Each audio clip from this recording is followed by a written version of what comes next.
दोस्तों नमस्कार। एक बहुत बड़ी खबर निकल कर आ गई है। दरअसल आज तक आपने देखा होगा कि सीजीआई डीवाई चंद्रचूड़ सरकारी एजेंसियों को या अन्य कोई भी अगर गलत काम देश में होता तो उनको फटकार लगाते हैं, उनको नोटिस भेजते हैं। लेकिन आज की जो खबर है दोस्तों, ये हैरान कर देने वाली है। आप सभी को बता दें कि सुप्रीम कोर्ट के बार एसोसिएशन के पूर्व अध्यक्ष ने सीजीआई को खुला पत्र लिखा है। जी हां दोस्तों, बहुत बड़े सवाल उठा दे गए हैं। हमारी जो जुडिशरी है वो अब कैसी होती जा रही है, उसके ऊपर सवाल उठाए गए हैं। दोस्तों पूरी खबर विस्तार से बताएंगे और विद प्रूफ आज ये खबर हम लेकर आए हैं। आखिरकार किस तरीके से आरोप लगाए गए हैं और क्या सच में वैसा हो रहा है, उसके भी आपको सबूत दिखाएंगे। तो वीडियो को अंत तक जरूर देखिएगा। बहुत बड़ी अपडेट आज हम लेकर आए हैं। जी हां, आप स्क्रीन पर देख सकते हैं सीजीआई डीवाई चंद्रचूड़ को एक खुला पत्र यानी कि एक चिट्ठी लिख दी गई है दोस्तों। और अगर मोटे तौर पर मैं आपको चिट्ठी बताऊं, फिर आपको विस्तार से भी बताऊंगा, तो एक तरह से यह कहा गया है कि जो सुप्रीम कोर्ट है वो लगातार अब इस तरीके के काम उसमें देखे जा रहे हैं। अगर किसी भी मुद्दे पर सुनवाई होती है तो या तो उसकी पीठ बदल दी जाती है, दूसरी पीठ को जो काम सौंप दिया जाता है, जिसके चलते कोई निष्पक्ष फैसले नहीं हो रहे हैं दोस्तों, या फिर कुछ मामलों में सिर्फ फटकार देकर छोड़ दिया जाता है। इन सब चीजों को लेकर अब चिट्ठी लिख दी गई है सीजीआई को। और किस तरीके से क्या कहा गया है, आप एक बार अपनी स्क्रीन पर देखिए, विस्तार से पूरी खबर जानते हैं। दरअसल सुप्रीम कोर्ट के वरिष्ठ वकील दुष्यंत दवे ने बुधवार को सीजीआई डीवाई चंद्रचूड़ को एक खुला पत्र लिखा। पत्र में कहा गया कि वह सुप्रीम कोर्ट रजिस्ट्री द्वारा मामले की लिस्टिंग के बारे में कुछ घटनाओं से बहुत दुखी है। सुप्रीम कोर्ट के अन्य न्यायाधीशों को भी कॉपी के जो किए गए पत्र में दवे ने दावा किया कि कुछ सूचीबद्ध मामलों की पीठ बदल दी जा रही है। जी हां दोस्तों, यानी कि कुछ ऐसे मामले, हाल ही में एक मामला था वो भी मैं आपको बताऊंगा, लेकिन उससे पहले बता देता हूं कि यहां पर दुष्यंत दवे के द्वारा वरिष्ठ वकील है, बार एसोसिएशन के पूर्व अध्यक्ष भी रह चुके हैं दोस्तों। इन्होंने क्या कहा है, इन्होंने कहा है कि अब ऐसा होता जा रहा है लगातार कि किसी मामले में सुनवाई चल रही है, अचानक से उसको भंग करके उसकी पीठ बदल दी जाती है। यानी कि एक तरीके से कहा जाए कि जो वकील उस पर सुनवाई कर रहे हैं, उनको जो जज उन पर सुनवाई करे, उनको बदल दिया जाता है दोस्तों। इस तरीके के काम लगातार जुडिशरी में देखने को मिल रहे हैं। और इसी चीज को लेकर आगे उन्होंने क्या कहा है, एक बार स्क्रीन पर देखिए। दुष्यंत दवे ने कहा कि मैंने व्यक्तिगत रूप से ऐसे कई मामलों को देखा है जो पहली बार सूचीबद्ध होने पर विभिन्न माननीय पीठों के समक्ष सूचीबद्ध थे, या फिर जिनमें नोटिस जारी किए गए थे कि उन्हें उन पीठों से हटाकर अन्य माननीय पीठों के समक्ष सूचीबद्ध किया जाए।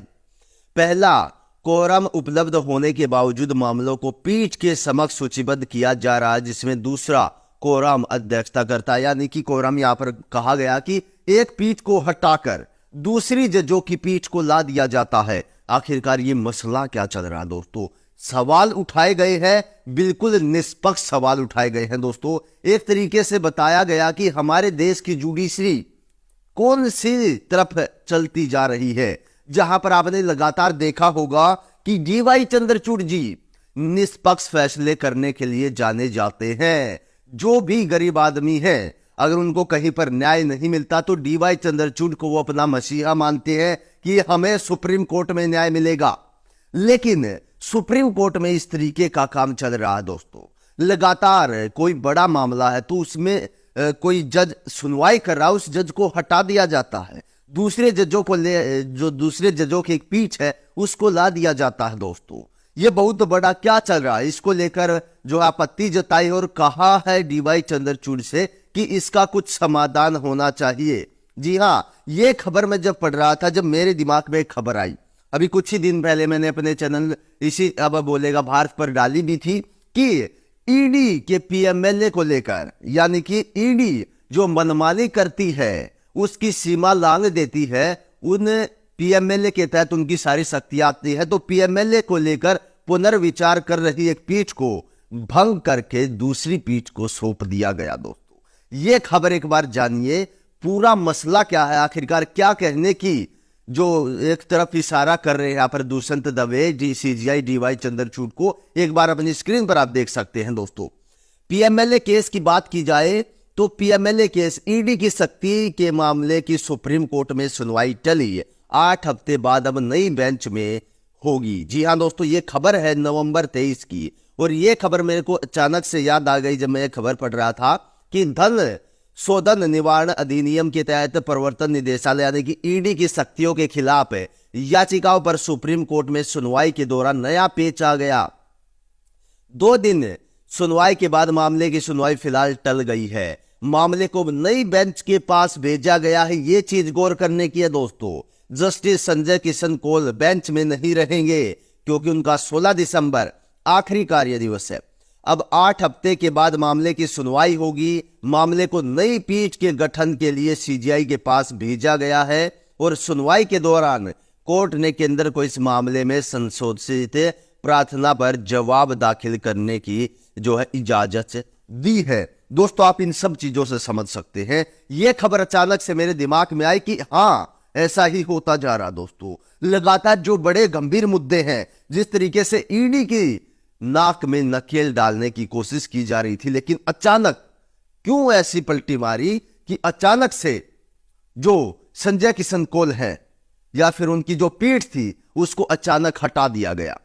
उसकी जगह दूसरी पीठ अब सुनवाई करेगी, सरकार को और टाइम दे दिया गया।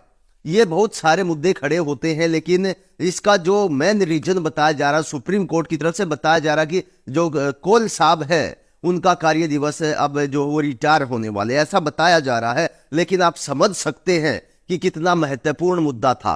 ईडी की शक्तियों पर जो एक तरीके से नकेल कसना या फिर जो अपनी सीमा लांघकर लगातार विपक्ष पर अटैक किया जा रहा है, उन पर रोक लगाना, इस मुद्दे पर सुनवाई टली, इस मुद्दे पर पीठ को चेंज कर दिया गया। और कब?